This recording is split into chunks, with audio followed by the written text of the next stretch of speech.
this Legislative Openness Working Group, and we are pleased to ask the Leader of the House of Commons, Honourable Andrew Lansley, if we could please hear from you the opening remarks. I'm very grateful. Thank you very much. And I am delighted to welcome the Open Government Partnership to London for its annual summit. As Leader of the House of Commons, I am the Minister in Government with responsibility for the legislative programme. So it is a particular pleasure to be here to launch the Working Group on Legislative Openness. I am both a member of the government and also I have responsibility for representing the interests of the House of Commons. In that context, I am keen that openness is promoted in both government and Parliament. We are in our constitution a government within Parliament rather than a government separate from Parliament. So for us, and for me personally, I can see how both government and Parliament can benefit from greater openness, and we are indeed working together, government and Parliament, on exactly this. Of course, for all of us as politicians more generally, new technology and the use of social media has enabled citizens to interact with us as members of Parliament, with us in Parliament, with us as a government in a way not previously possible, and on a sometimes intimidating scale for members of Parliament who are in daily receipt of many messages from their constituents. Public expectations have changed too. Once upon a time, I remember years ago, people would send a letter to their Member of Parliament and be grateful if they got a reply the month after that. Now they send me an email in the morning and they are surprised when they don't get a reply in the afternoon. So expectations are rising. People are used to commenting instantly on events and having their voices heard, and they rightly want to have that immediacy and voice heard in the legislative progress. Now, in the UK Parliament, we are responding to this changing environment and to the openness agenda, and I do hope you will observe that from what we have set out in the Open Government Partnership UK Action Plan for 2013-15. I'm very delighted, therefore, to launch two of the commitments today that are included in that plan. First, the United Kingdom Government will publish legislation in a draft format whenever appropriate. Last year, I'm honoured to say that we published 17 sets of measures on bills in draft, which is more, actually significantly more than in any previous year under any government. This is to enable and promote public engagement in proposed changes to the law. We believe public consultation on draft bills and scrutiny by parliamentary committees can improve the quality of legislation, and we are working on new ways of consulting on legislative programmes. For example, a public reading that allows people, the public, to comment online on the clauses of a bill in advance of its introduction to Parliament. We did that, for example, on a major piece of legislation, the Care Bill, reforming social care in this country, in the course of last year, something literally tens of thousands of people commented upon, feeling that it was very particular and they had personal or professional experience of that issue.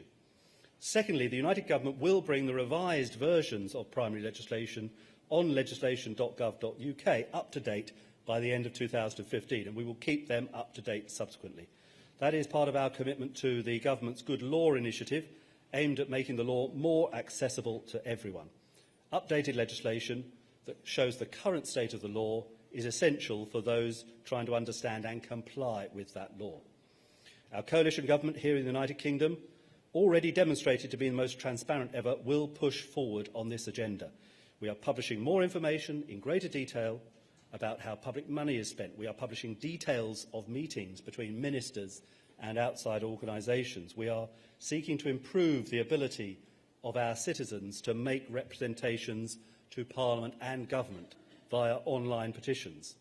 Since the launch of the current e-petitions site here in the United Kingdom in August 2011, just over 2 years ago, over 7.2 million individuals have signed one or more of the petitions initiated on that site, 19 of those petitions having been debated, having received more than 100,000 petitions, having secured debate in Parliament and influenced government policy on a range of issues. Openness, as you know, is valuable in its own right, helping to increase public knowledge of and confidence in the business of government and parliament. But we must recognise it can also help us, as ministers and legislators, to improve the quality of legislation as it passes through the parliamentary process. But most important of all, it promotes accountability, so that we not only have that formal democratic mandate that we are handed at election times, but we are able to supplement with that a sense of accountability and engagement between ourselves and our electorate continuously between elections. I believe we have a fascinating discussion ahead of us this afternoon. I'm sure there is much best practice we can share, and I look forward with my colleagues to hearing more about the outcomes of the working group meeting today. Thank you very much.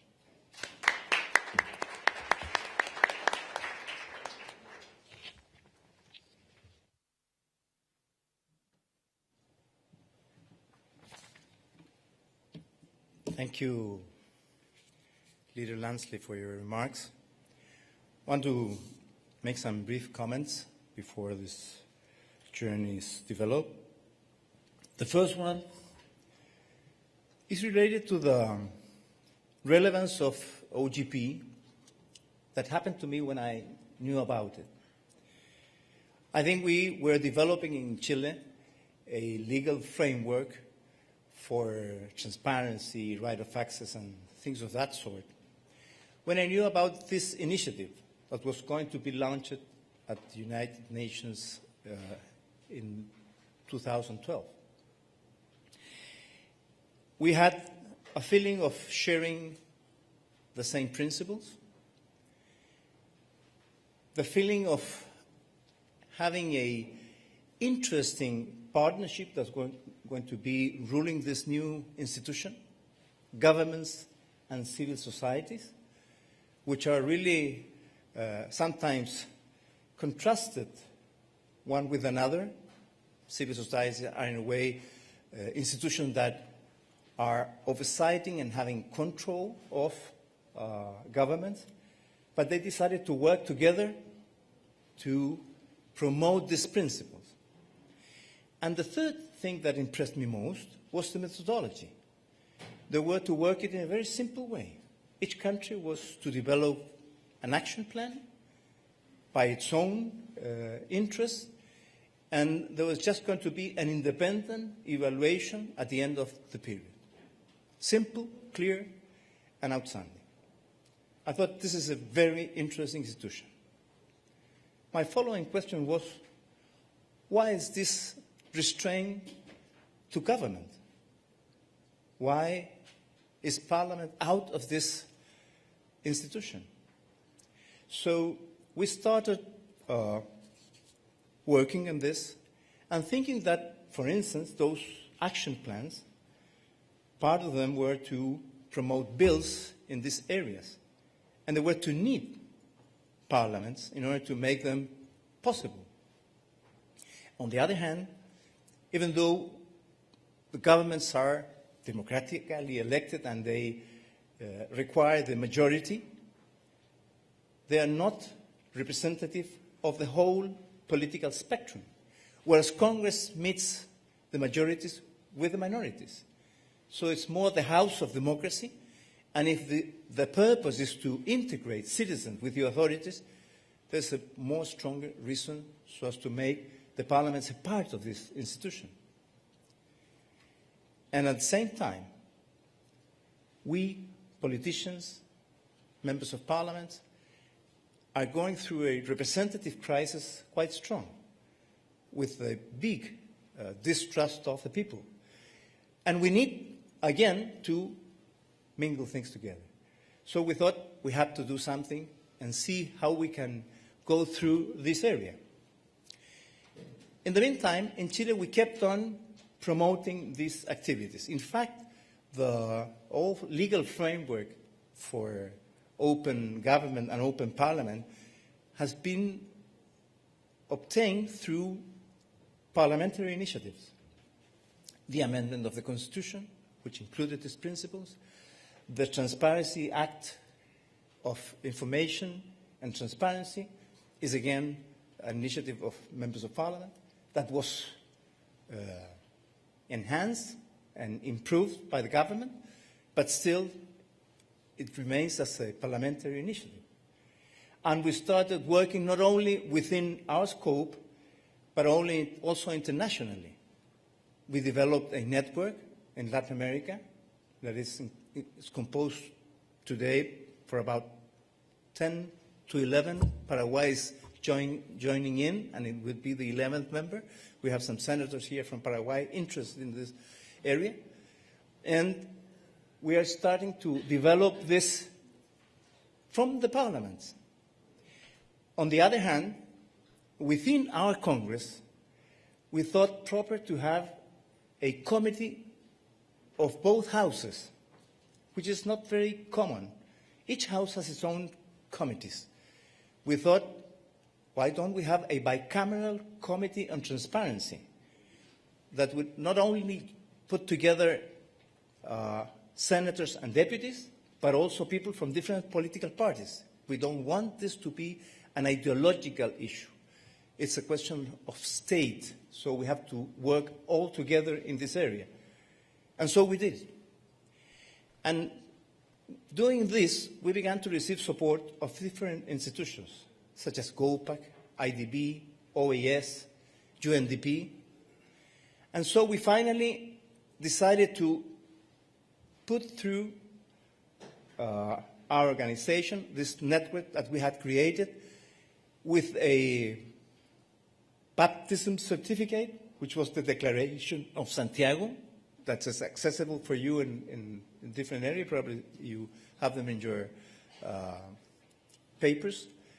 And this Declaration of Santiago not only puts all these principles together, but puts the idea of getting into international institutions that are developing open parliament. So, in this we met with NDI, and we began to work the idea of putting a kind of initiative within the OGP of a legislative nature. We proposed, and our government was a facilitator of this, we proposed to OGP, why don't you open some kind of unity, working group or whatever, according to your structure, that might put together the parliament. We want to work with the civil societies in parallel to the government. We have a problem there. We are not, probably in parliamentary governments it's easier, but in other sort of governments it's more difficult. We are not the same as the government, and we should work in a parallel way. But we should also work in the same methodology with civil societies and through action plans.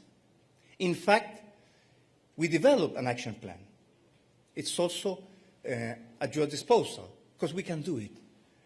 We can propose certain purposes and have some external evaluation, probably a peer review, that might help us to put this in action. So we're trying to go ahead, and we think that what has been happening in this assembly makes us sure that we've taken the right road. Yesterday we had a discussion group, probably many of you were there, and we could analyze, and Scott is going to develop this idea, how to get this group working, setting common standards, sharing experiences, implementing and monitoring legislative openness, working on integrity, parliamentary integrity, and most of all, engaging citizens. We can do it. And I think our experience, my knowledge of other experiences, and the support we are receiving from different institutions, governmental, CSOs, and institutions like NDI, makes us think that we can go ahead. At the end, OGP is about opening society, opening the state. And it is understandable that you can start with the government, opening government partnership, but at the end, if the idea is the right one, and I saw this morning Prime Minister Cameron quite strong about this idea, opening all of our societies, then we cannot stop opening only the government.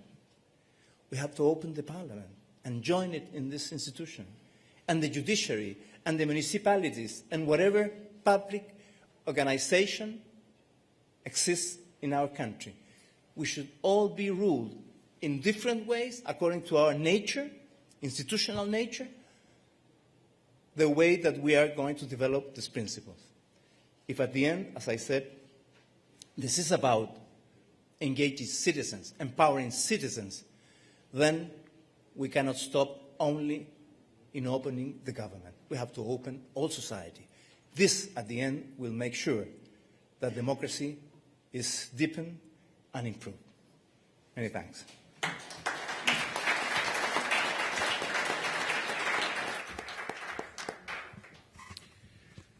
Thank you very much. My name's Scott Hubley. I'm with the National Democratic Institute. We're the civil society half of the equation here. Our engagement in this issue of parliamentary openness has been primarily through a networking effort among civil society organizations that monitor parliaments. So many of the civil society groups in this room have participated in that. It's been a joint effort with the Sunlight Foundation and with the Latin American Network on Legislative Transparency.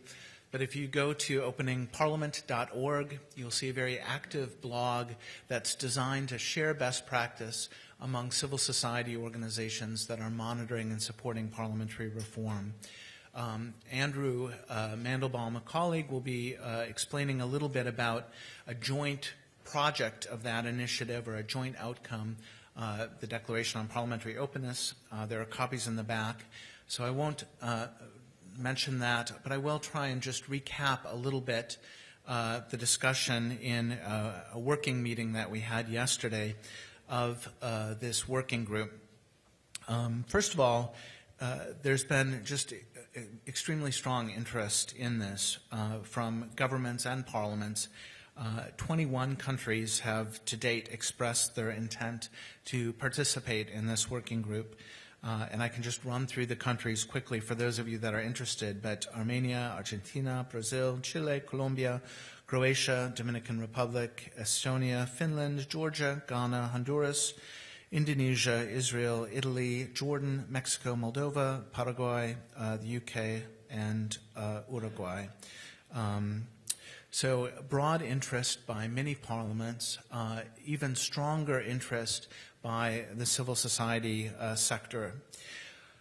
We met yesterday, broke out into working groups, discussed a range of issues that this working group can take on.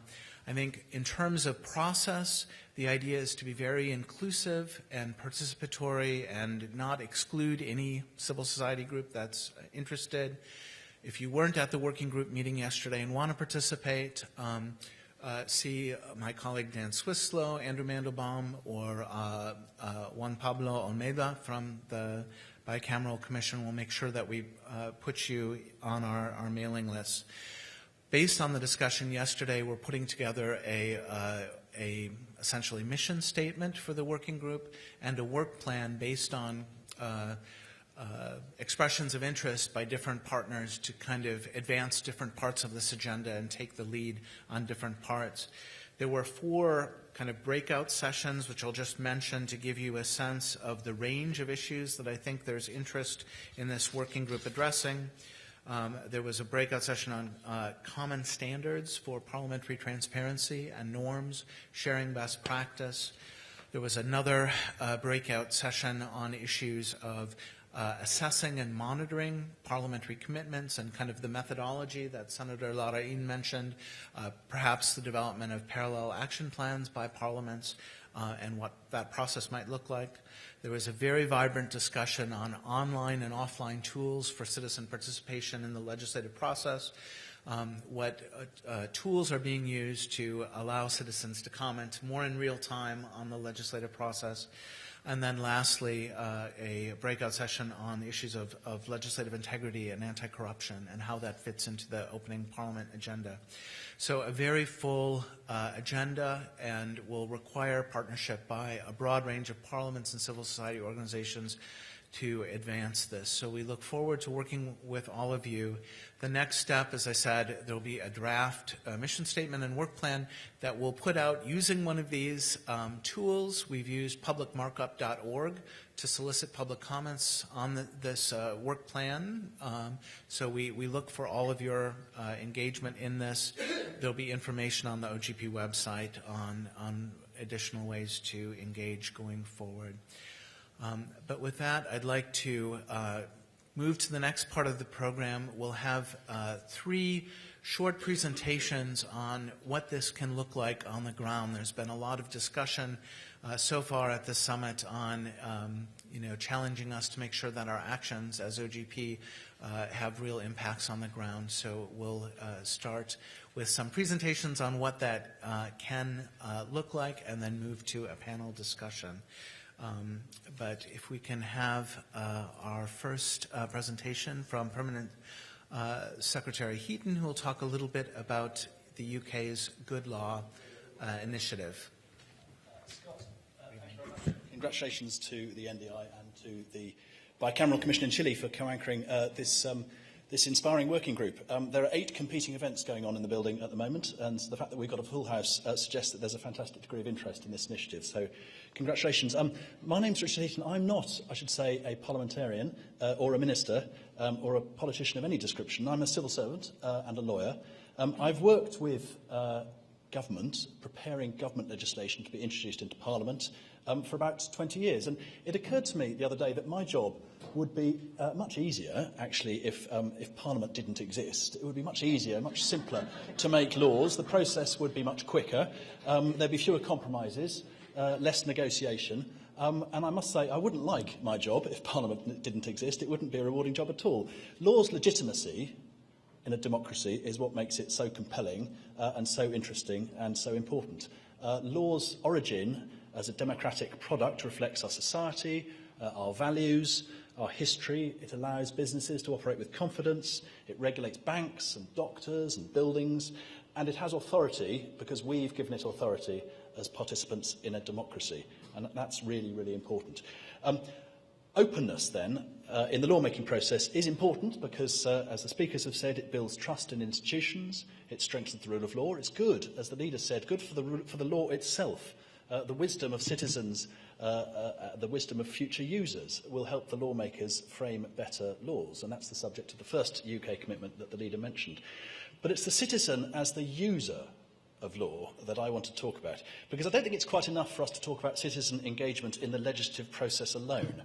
Some people, it is true, will be interested in the law that is before Parliament. This is what a UK bill looks like. It's published on green paper. Some people are going to be interested in the law going through Parliament at the moment. Many more will be interested in the law, in that same law, and by the time it becomes a law, it looks like this, in 10 years' time, maybe, or in 3 years' time. And by then, this law will have joined a whole wealth, a massive pile of other laws, to become what we sometimes call the statute book. And the user won't be using it by reading that. The user will be accessing something like that, accessing millions and millions of words of an accumulated body of law.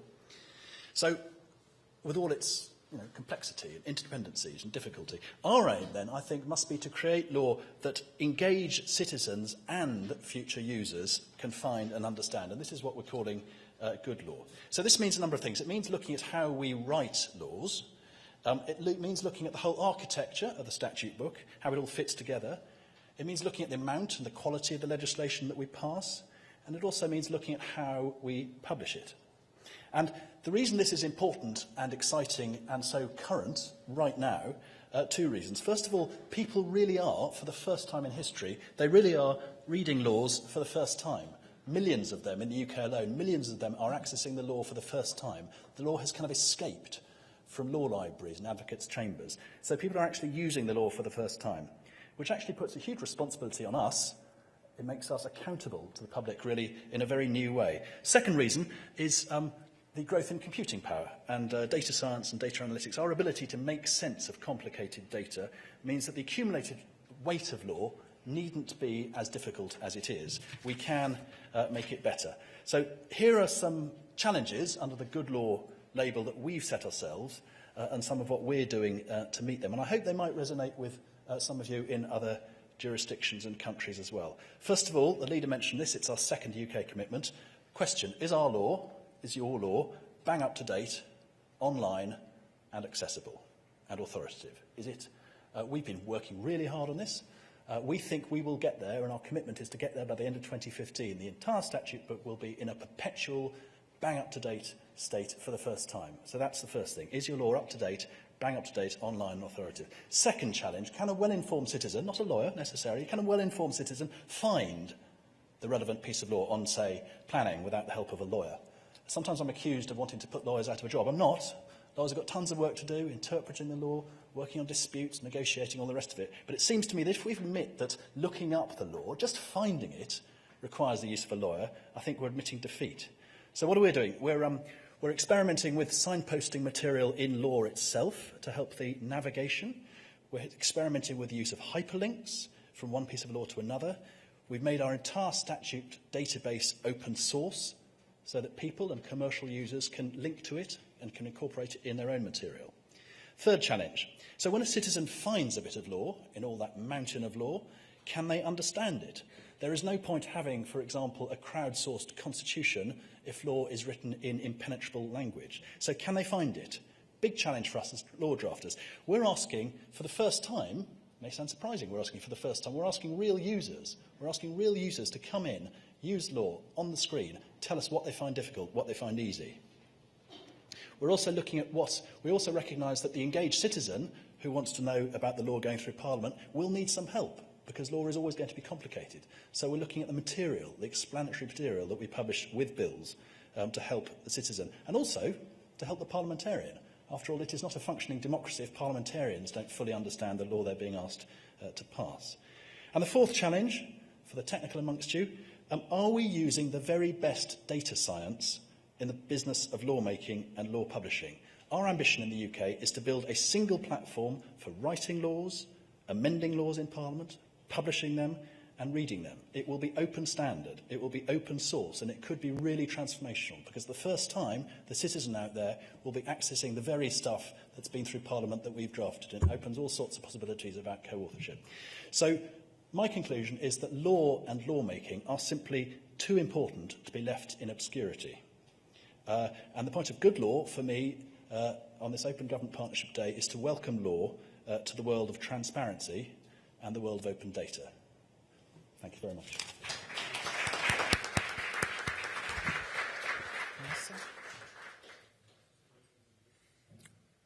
Melissa? Sorry, I can see you with the bright lights.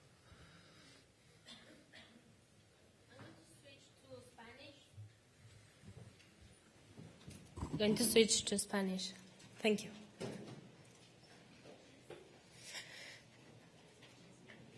Buenas tardes.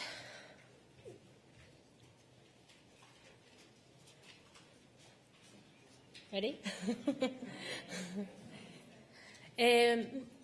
Muchas gracias por estar acá. Primero que nada quisiera anunciar que la idea original es que estuviéramos juntas hoy la senadora Arely Gómez de México y yo, pero la senadora no pudo venir desafortunadamente, afortunadamente porque justo está en estos días por aprobar una gran reforma en materia de acceso a la información en México y ella es responsable en gran medida de este esfuerzo, entonces manda a todos un saludo y una disculpa. Sin embargo, envió un video que podemos ver ahora.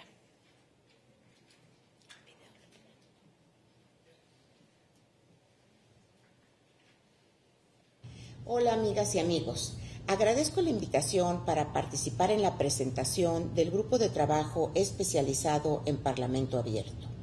Me hubiera encantado estar presente entre ustedes, sin embargo, por razones de la agenda legislativa en México, me fue imposible acudir. Les envío un cordial saludo y el mayor de los éxitos en la presentación de este grupo de legisladores y ciudadanos comprometidos con la democracia en el mundo. Estoy convencida de que ciudadanos y parlamentarios debemos trabajar de la mano.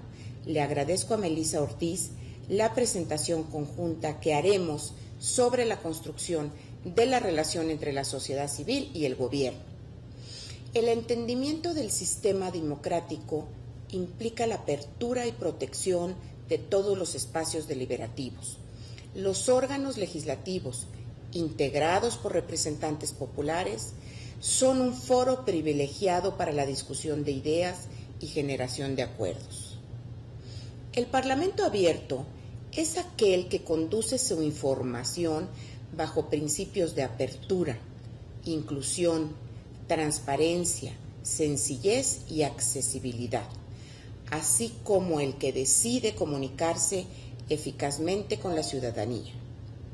La actividad de los parlamentos del mundo es dinámica y se encuentra con nuevos espacios de discusión como los que se generan a partir de las nuevas tecnologías de la información y comunicación. Es por esto que los legisladores estamos obligados a crear mecanismos para facilitar la participación ciudadana en el proceso deliberativo. Parlamento abierto permite la vigilancia, el monitoreo y garantiza el uso y manejo de la información. En México tenemos una meta: generar parlamentos abiertos para generar confianza en los ciudadanos.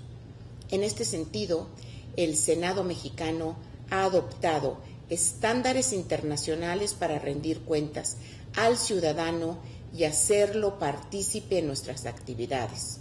El Comité de Garantía y de Acceso y Transparencia de la Información del Senado ha adoptado la Declaración sobre la Transparencia Parlamentaria como un documento guía.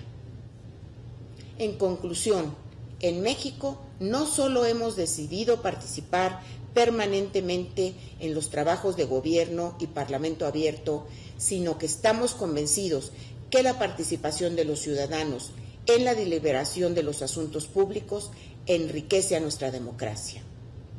Les agradezco su atención y estoy segura que Melissa Ortiz complementará la información desde la visión de las organizaciones civiles. Muchas gracias, saludos desde México. Así un poco la historia, rápido. En México, la experiencia que hemos tenido este último año ha sido la posibilidad de trabajar de la mano y como pares entre el Senado y la sociedad civil. Hemos empujado una agenda de Parlamento abierto, iniciamos con el Senado, ahora también estamos trabajando con la Asamblea Local en la Ciudad de México y esto como un grupo de organizaciones de la sociedad civil especializadas en el tema parlamentario, en temas de transparencia y en tecnologías y ciudadanía. Algunas de las acciones en específico, como comentó la senadora en el video, son la adopción de documentos y estándares internacionales tales como la declaración que han aterrizado en acciones concretas. Hoy algunas de las acciones son la posibilidad de poder ver las votaciones en tiempo real, la posibilidad de tener videos sobre las sesiones, en fin, una suerte de acciones que nos permiten ver más qué es lo que está sucediendo en nuestro Congreso de forma permanente y de forma abierta. En la Asamblea del Distrito Federal se aprobó, junto con sociedad civil, con la Organización Transparencia Mexicana, un decálogo para el Parlamento abierto y junto con otro colectivo de organizaciones especialistas en transparencia se estableció un grupo de trabajo, mesas de trabajo, para abrir la información y hacer la Asamblea mucho más transparente con resultados concretos para este mismo año. La sociedad civil hemos estado constantemente monitoreando de manera libre y oportuna qué es lo que está sucediendo en el Parlamento. Cada vez hay más organizaciones que están llevando sus ojos hacia el Parlamento, tanto nacional como local. Hemos dedicado nuestro tiempo para hacer mediciones y hacer evaluaciones que están siendo bien recibidas por el Congreso, no solamente escuchando cuáles son los resultados, sino haciendo cambios. Estamos entrenando y sensibilizando a personal de trabajo de asesoría a staffers en las cámaras sobre qué es acceso a la información, qué es ciudadanía, qué es participación ciudadana, qué es transparencia. Al mismo tiempo estamos trabajando con distintos partidos. Esa ha sido una base fundamental del éxito de este trabajo. No importa si estás en la izquierda, en la derecha o en el centro, todos tenemos el mismo objetivo de poder abrir el Parlamento. Y sobre todo tenemos un constante y fuerte mensaje de la necesidad de modernizar nuestro Parlamento y caminar hacia un Parlamento abierto. Los siguientes pasos es invitar a la Cámara Baja, a la Cámara de Diputados, a que se una a este esfuerzo, y entre la sociedad civil y el Parlamento, particularmente el Senado, hemos decidido hacer una alianza nacional para los parlamentos abiertos con el objetivo de, en 2015, poder contar con más de la mitad de nuestros parlamentos locales y el nacional como parlamentos abiertos. El Senado está activamente participando en este grupo de trabajo con el compromiso no solamente para el legislativo, sino un compromiso que se ha amarrado también con el Poder Ejecutivo para que México, en su copresidencia en OGP, empuje activamente el tema de Parlamento abierto e invite a otros países a unirse a esta iniciativa y que en un futuro, como bien dijo el senador, pueda ser no solamente Parlamento abierto en todo el mundo, en todos los países de OGP, sino Poder Judicial, Municipal, etcétera. Este es el segundo paso de gobierno abierto. Y por último, tenemos un paso específico que es este mismo año, en diciembre, se va a dar por primera vez una semana de intercambio de transparencia legislativa en el Senado con congresos locales, algunos invitados internacionales.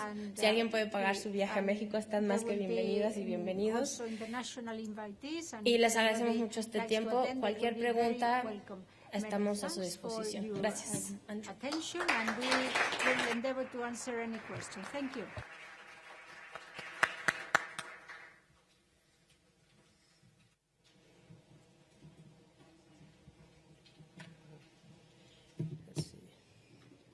Does this work? Hi, everybody. It's a pleasure to be here with you today with such a distinguished audience. Thank you very much. My name is Andrew Mandelbaum, and I work at the National Democratic Institute.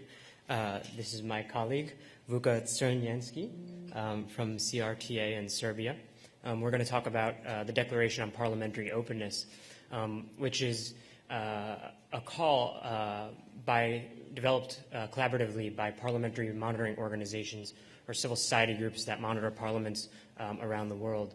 And it's focused on trying to encourage parliaments to make commitments to openness, transparency, accountability, and citizen engagement, and to helping them understand what we mean by those terms.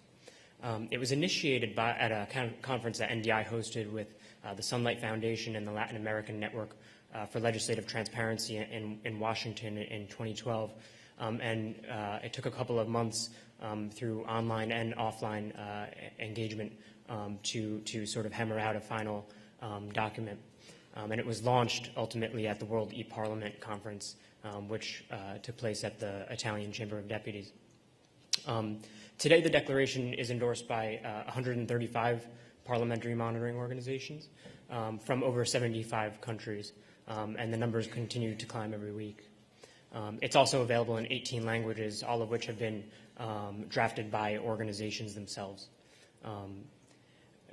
Recently, it's also been endorsed by parliaments and parliamentary associations, including the OSCE Parliamentary Assembly, which represents around 50 parliaments, the Commonwealth Parliamentary Association, members of the CPA have endorsed it, as has the Mexican Senate, and that's the photo that you see there, and we're very pleased that they're here with us.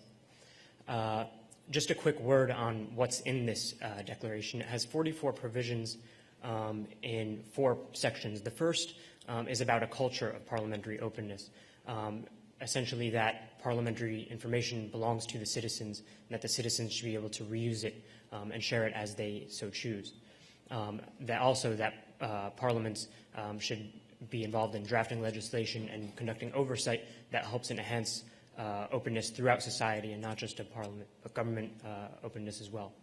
The second section is about the various categories of information that parliaments should make available, and it lists about 70 categories.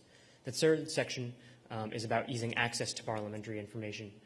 which has to do with ensuring that information is available through multiple channels, not just in PDF documents on a website, but also through video and radio and other means.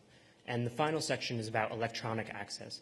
And that has to do with ensuring that parliaments respect open data standards, that when they make parliamentary information available online, so that third-party developers, many of which are in the opening parliament PMO community, can use that information, make tools with it, help visualize it, and help citizens to understand it. So I'll pass off to Luca. Here's your question. Thank you, Andrew. Well, thank you for the opportunity to tell you a little bit about how we used actually this declaration. I'm coming from Serbia and coming from the organization that actually advocates for accountability and also do the parliamentary monitoring work. I'm happy to hear that there are governments who see the benefit of being open and transparent, which is not the full case with Serbia. So having declaration, actually that was a great advocacy tool for us, like civil society organization. It gave us the clear guidelines, what should be done, in order to have open and transparent parliament. And Mr. Hubley said that this community, he mentioned about the community around the Opening Parliament initiative. And actually this community helped us to, actually gave us credibility and helped us to establish a great cooperation today with the Parliament. Also, this cooperation resulted with signing the Memorandum of Understanding with our Parliament, and also that actually gives us opportunity to get data and to provide public with data. Today, we actually published more than 180,000 speeches of our MPs, which is since '97 a huge thing for us, Serbian Parliament. That was like doing a national thing, but also this declaration helped us with one initiative that we actually, we have been invited by European Parliament to do the research on openness and transparency of the parliaments in the West Balkan region, plus Turkey. So declaration actually helped us to have the clear criteria. And we did this research based on this criteria, and also we provide further the clear recommendation for increasement of transparency and openness. Since we have a limitation of time, I'm sure that you have questions, so Andrew and myself, but also other people that gave this short presentation will be available after to answer on all your questions. Thank you.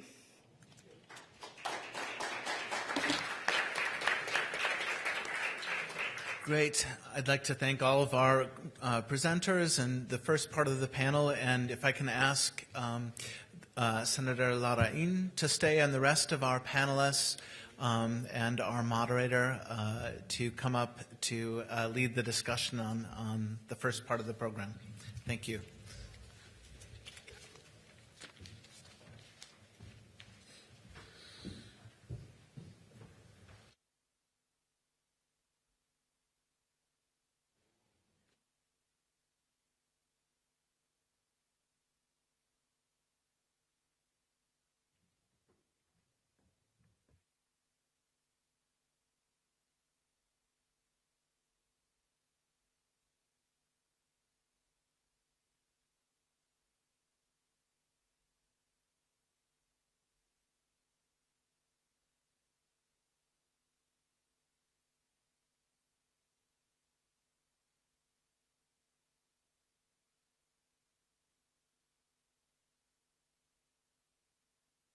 Hello, this one? Here we go. Hello, everyone. My name is Akash Maharaj. I am Executive Director of the Global Organization of Parliamentarians Against Corruption. It's a worldwide alliance of democratically elected legislators who have come together to combat corruption, promote good governance, and uphold the rule of law internationally. We have 48 national chapters around the world, and I'm delighted to be here to moderate this panel on, with a group of legislators who will discuss the experiences of their own countries, as well as react to some of the comments that we've heard earlier. Our panelists are the Honourable Emmanuel Boateng from the Parliament of Ghana. Thank you. And before I continue, I should say I apologize in advance to all my colleagues. I'm about to massacre all of your names. If it makes you feel any better, the fact that my name is Akash Maharaj should tell you that I'm used to getting as well as giving in that regard. The Honourable Budiman Sudramenko, thank you, from Indonesia, Maria Wallin from Finland, and Maria Baron from the Latin American Network for Legislative Transparency. Now, this is meant to be fairly freeform and an opportunity for all of the members of this panel to speak with one another, speak with you, and to react to you. So I think I will begin, if I may, with the Honourable Emmanuel Boateng from the Parliament of Ghana. Ghana has an interesting history. It's now into its fourth republic, and as I understand it, one of the objectives of the entire form of government of Ghana as it stands today is to diffuse power in politics and in society to prevent a return of authoritarianism. Can you tell us, from what you've heard earlier today, do you think that open government and open legislature could play a role in that, and if so, how? Thank you very much. I think Ghana has moved forward. We are almost 20 years now after our coup d'etats, and the best thing for us to do now is to open parliament for people, especially our citizens, to be able to access us. We have done that in the past. We continue to do that. One of the things that we intend doing, which we are working on, is to move parliament to citizens. That is, to create awareness in society, the civil society, as to what we do really in parliament. In coming out of legislation, we go to citizens, we go to various regions to have what we call town hall meetings so that we can solicit ideas from society as to what the law is about and what they want to see in the law. These are some of the things we are doing in our country, and I believe open parliament to society like this will prevent our coup makers to come back again. And could you tell us, Ghana has made tremendous strides in the past few years and is ranked very highly, both in terms of openness and anti-corruption in Africa. It strikes me that one of the challenges you must face in embracing some of the techniques that have been discussed earlier today is a want of resources. Many of the ideas we've heard during the course of this conference are easy for parliaments that are well-resourced and more difficult for parliaments that are more poorly resourced. Do you have thoughts on what are the high priorities for parliaments that may not be as well-resourced as others? Really, our parliament, as we all know, is not well-resourced, as you just said. One of the things I heard today is to have electronic from the UK Parliament, where they have all their laws electronically assessed. Unfortunately, we don't have that now. Our internet systems are not working as effective as we hope we'll get there as we get other funding and support for Parliament. I believe that's the only way we can also get to the state where we can have people assessing us. Thank you. The Honourable Budiman Sudramenko from Indonesia. Now, Indonesia has, I believe, about 250 million people spread over some 18,000 islands. Could you describe some of the challenges that are inherent in trying to communicate and open up to a population that is that large and that diverse? Yeah, actually, as a nation, we are very facilitated by our commitment during the first years of the declaration of our independence that we use the same language in Indonesia, despite many local languages that we use. So in terms of the language, we can easily disseminate our information, our ideas throughout the 18,000 islands in the archipelago. The problem is not the commitment of using the same language, but the commitment to, to commit ourselves to the openness. That's the first issue. The second issue is the openness is just like another character of democracy, is the empty space, is the vacuum space that can be filled by the ignorant or the concerned people, by the capable or incapable people. So I think I would like to make appeal that beyond the issue of openness, I think the problem in Indonesia now also how to make the people as the capable producers of the information, not only as the passive consumers of the information. That's why I have to admit that from the institutional perspective, the Indonesian Parliament not yet institutionalized the agenda of the openness in the Parliament. So, for example, sometimes the openness of the Parliament in the parliamentary sessions is particularly initiated by the individual members of Parliament. For example, in my case, it's just because at the same time now chairing the Special Commission on the bills on the local governments and the villages, community-based organizations. I've been trying to introduce the openness in the sessions by inviting people from the internet community to make a live streaming of the sessions. Sometimes we succeed in doing such a program for 2 or 3 sessions, but in certain cases, in one case, some people from government, even from my colleagues in the Parliament, quite reluctant to continue this program because it is very nervous for them. They are very nervous in making sessions when people from other areas, from remote areas in Indonesia, monitoring our activities. So this is the first effort that I made to promote the openness, but it's okay. So I think the problem of the openness in Indonesian politics now is we cannot expect in the near future, at least, on the institutional approach. What we can do, actually, we can approach individual members of Parliament. We try to do that.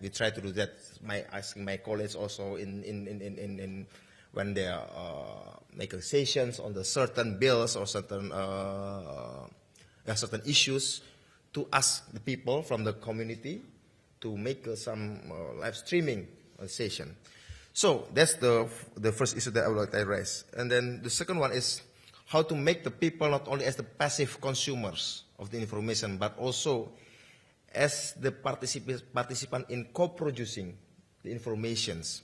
That's why I've been trying also to promote the openness by asking the people, the constituents, to produce the ideas, proposals to our sessions through video conference from my room in the Parliament, and we try to ask them to, give the input for us, not necessarily by physically visiting those areas, also not necessarily those people visiting our office in the Parliament, but also by making the video conference or teleconference with the people, we can on regular basis exchanging information and ideas. So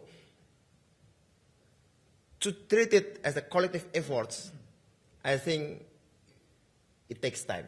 So I have to make it as the initiative of the individual member of Parliament. Not only me, but also some other colleagues also from other political parties.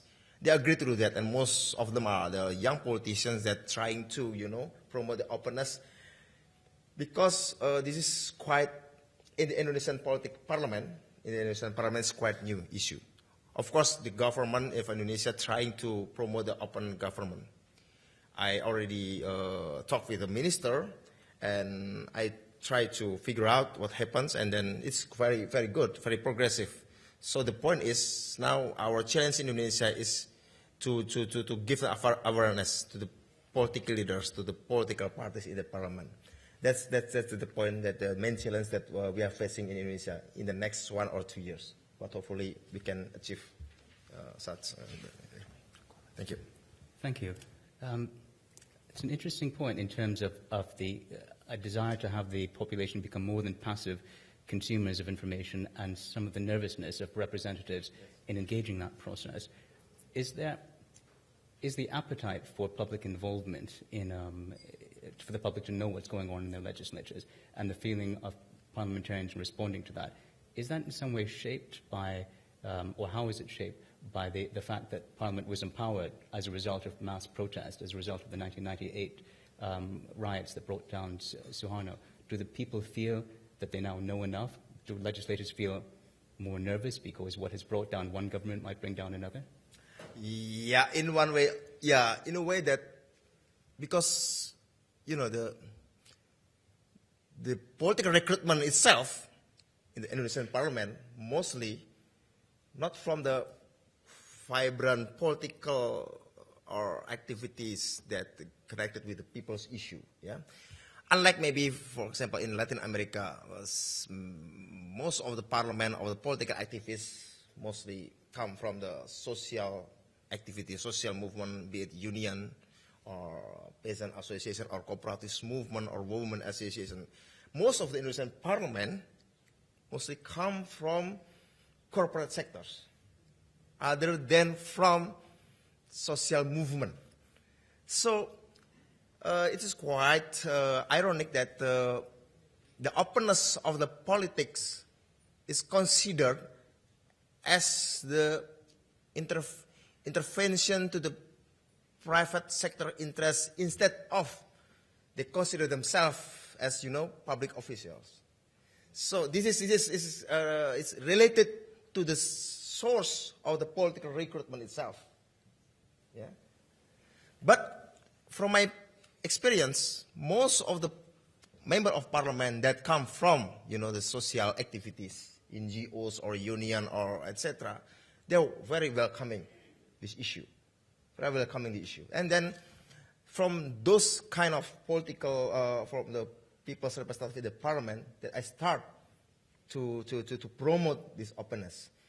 The second one, the second step is how to maintain the political capacity of the constituent, also to articulate their demands. That's why the openness of the parliament cannot be separated from our effort, to give the political education to the people, to the constituent in the constituency. That's why, for example, in my case, when we now in the process of drafting the bill on the local governments and on villages or barrios in Latin America, in Spanish terms, we try to set up the territorial-based community organizations, a big network, and promoting IT-based networking among the barrios, among the communities. And by doing that, we can absorb the aspirations or demands from the people. And it's very, very helpful for us vis-a-vis the government, the representative of the ministries that contradict with, conflictual with those people's interests. It's very helpful. So, but as I told you before, not all members of parliament considering this kind of networking, this kind of collaboration as something positive. Yeah, that's the problem. Thank you. Yeah. Marja Wallen, throughout this conference so far, we've heard that that open government and open legislatures is an important way not only to reach out to the population at large, but especially to traditionally underrepresented groups and marginalized groups in society, as women and marginalized groups. Finland, however, was the very first country in Europe where women had the right to vote and to stand for election, and is usually and also has a relatively homogeneous population. Does this change the nature of the way Parliament opens up to the population? Does it make it harder, easier? Are there particular challenges? Thank you, Mr. Chair. We really have much less people living in the northern side of Finland, but we have in Finland quite large part of Finnish people have web skills, and they can really have access to web information, and a lot of information from government ministries and parliament are available in the website, and so in that sense I think it's no challenge in Finland. What do you see as the primary open legislative and open government challenges for Finland? Challenge? Mm-hmm. Well, in Finland, to start, Finland has fulfilled quite well those points that was written in the Parliamentary Openness Action Plan, but in Finland, I think the most challenges are in engaging people to law drafting process. We have a few tools for that. For example, we have had for 2 years this citizens' initiative petition, and it has started very well.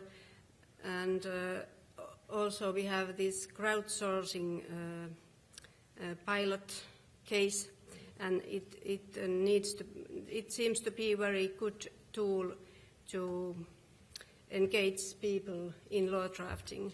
But this is only the start, and it demands quite a lot to have these tools into practice, and it really demands a lot of working contribution too. And I think these are the most big challenges in Finland. And we did hear earlier this morning a bit about the crowdsourcing initiative that Finland has undertaken to build legislation. I imagine that in addition to the challenge in exciting the population to become involved in that process, there must also be a challenge in trying to distill and funnel all the responses that you get back into something coherent.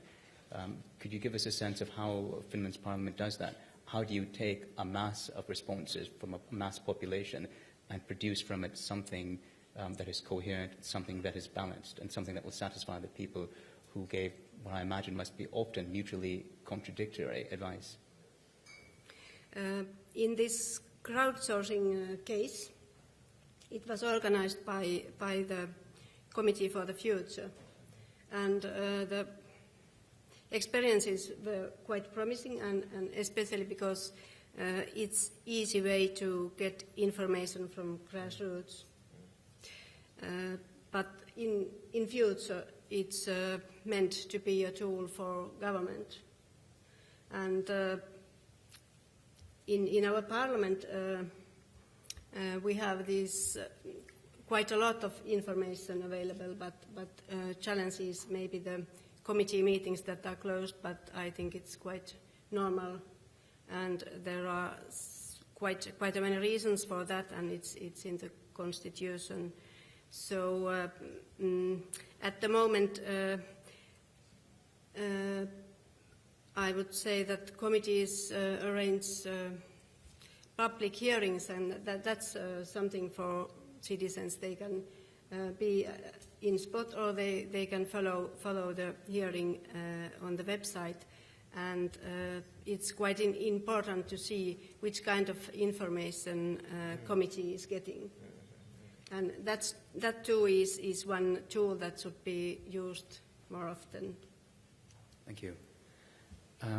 Maria Baron, Mr. Sujamiko said that he thought one of the differences between Indonesia and Latin America is that there is a vibrant culture of political participation in Latin America.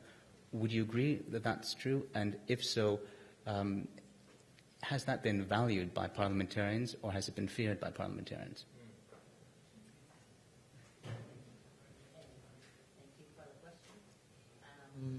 First of all, I have to excuse myself before the colleagues from Argentina, from the Congress of Argentina that are here, and I should speak Spanish, but since it's a comment only, I'm going to speak English. I would agree that in Latin America we have a spirit for political participation or civic participation for both. And the question was regarding politicians seeing that as a challenge. I mean, it's an opinion, but I wouldn't say so. No, I don't see him.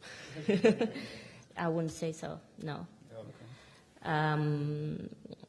No, I mean, we have a vibrant civil society in most of the countries, I would say.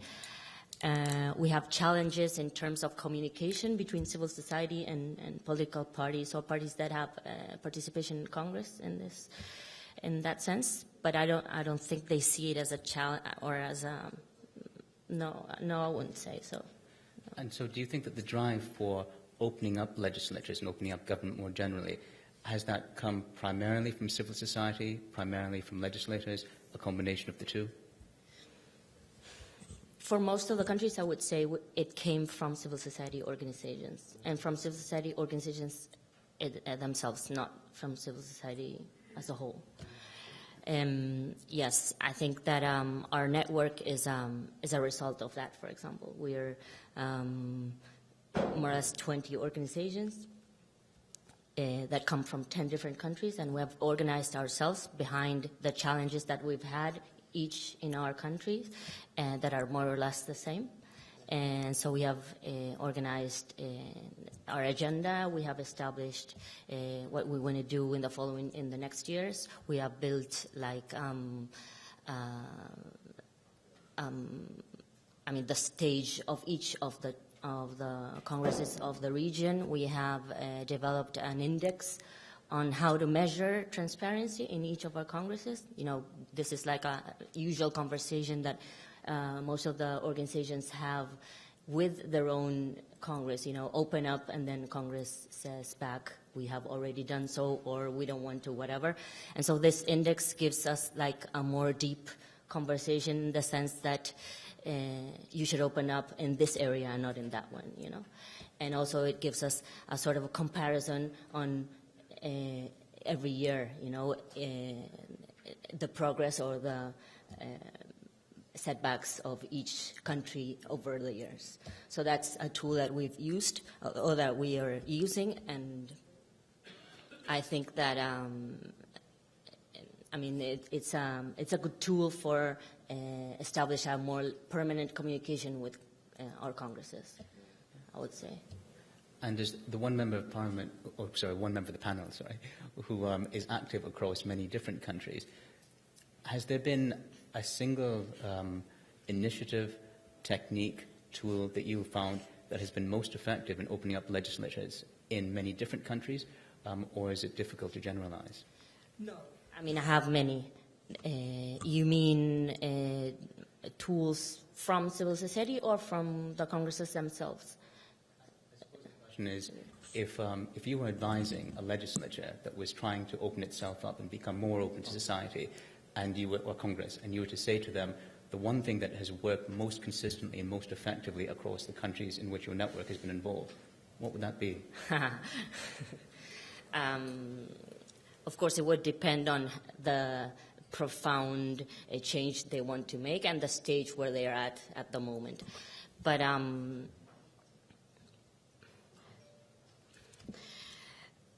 I don't know. I mean, it's a tough question. I would give you 3 tools that civil society organizations have used, and I would give you maybe 1 or 2 examples that our congresses have advanced to as well from their behalf. There is a very interesting tool or initiative that has come up in Chile. It's called Interest Inspector, or Inspector de Intereses in Spanish. It's a tool where a Chilean organization has put the data together to cross all the firms that the members of Congress have declared to their own financial or tax agencies in their own countries, and have compared that with the votes they have in Congress. And what they have come up with is whether they have a conflict of interest with the vote and the or the firm that they own. And so that's very interesting, I think. And what they say is there's a suspicion of a conflict of interest. They don't say there is a conflict of interest. I think that's very interesting for people to know what's the background or what the private part of of each legislator is, and compared to what their votes are. Then there's another very good initiative from Argentina, and it's called 3 organizations got together. One is Directorio Legislativo, and the other one is Poder Ciudadano, who the member is around there, over there, and another one is called ASIG. And the 3 organizations for like more or less 12 years have collected all the financial statements of legislators, public officials, and judges. And what they've done, or what we've done, is put all the information together, because this is information that comes with, in paper format. And so we put all that information together of 12 years. And we made an agreement with a very leading newspaper in Argentina, and the newspaper made a database and a very friendly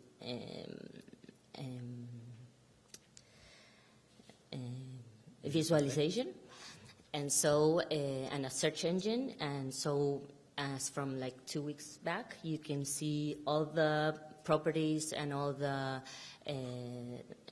things that members of Congress own, or judges or public officials as well. And that information, you can cross it out and you can see many years. The two things that are important of asset disclosure, which are incompatibilities or conflict of interests, and the growing of the patrimony of each member. Then there is the third one is a very interesting tool of an organization called Congreso Visible in Colombia, and they have come up with an agreement as well with a newspaper called La Vanguardia, and they have come up with all the bios and all the votes of the members of Congress, and they have published it in the website. And this kind of agreements with all the newspapers is very interesting, because people actually have a look at all the information that is published. For example, in our website, the first day that the website was up, 100,000 people clicked on the information. And so that's a lot for us, at least. And then there's the initiative of Chile, of course, from the half of the Congress, the Committee on Transparency and Ethics. I think that's a good initiative. And then there's a couple of initiatives in many of the countries that have come up with working groups, civil society and members of Congress, or in the case of Argentina, for example, there's a working group with civil society organizations and public officials within Congress, not members of Congress. And so that gives you the opportunity to work with Congress to see in a long-term basis, to see if the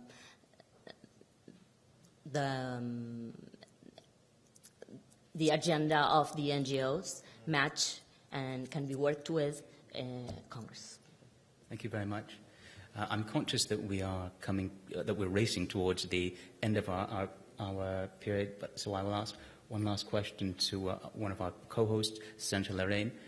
So far, we have spoken primarily about opening up legislatures, also the activity of civil society organizations in opening up the broad political process. But of course, in virtually all legislatures, before someone can even run to be a parliamentarian or a congressperson or a senator, he or she must first be a member of a political party willing to nominate that person. Do you have thoughts about how political parties could or should meet the same standards that we expect of our legislatures? Well, thank you, Akash. And so we are running out of time, so I'll make a very short commentary. But the question is a very important one, because parliaments are linked very tightly with political parties. Yes. So if we don't have transparent political parties, no matter what we do in the parliament, the distrust and the lack of confidence in politicians will remain. So what we ought to do is to consider, when we're taking action in open parliament, is to make it inclusive of political parties. They're not the same. Congresses are national institutions, but political parties are not private institutions.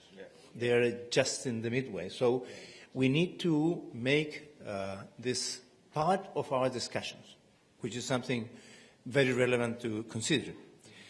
A short comment about resources. You asked, Honorable, I won't be able to...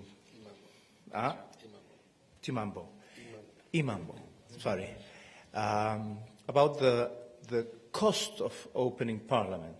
Well, I would say that this is one of the cheapest modernization of states. It's real cheap. I mean, you need little more than a good website, but mainly political will. The problem is not the hardware, but the software. I mean, the will, the change of culture, the change of habit, the disposition to share information. You know, power is information. And politicians throughout centuries have claimed the property of power. And today, citizens are the owner of power because they are the owner of the information. This switch is what makes it important. And it's really cheap. I mean, for the same price, you will get a better government, you will get less corruption, and you will get citizen participation. It's really cheap. And it's something very interesting. I just want to end thanking again NDP for its trust in us, the Chilean delegation, Patricio Adespin, Juan Pablo Olmedo, and Luis Rojas, and OGP, because they allowed us to create this working group that I hope will keep on growing. Thank you.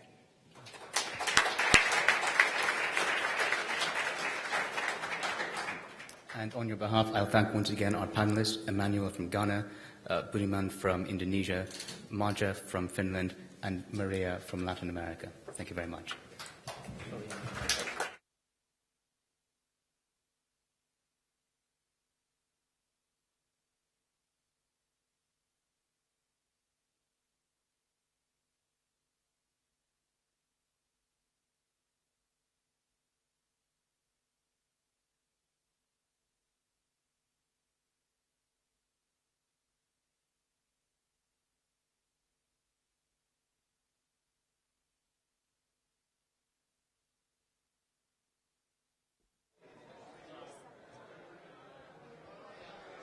Ladies and gentlemen, could I ask you to please leave the room as quickly as possible so that we can ensure that we get the next session started on time. I'm sorry to hurry you, ladies and gentlemen, but if you could please leave the room as soon as possible.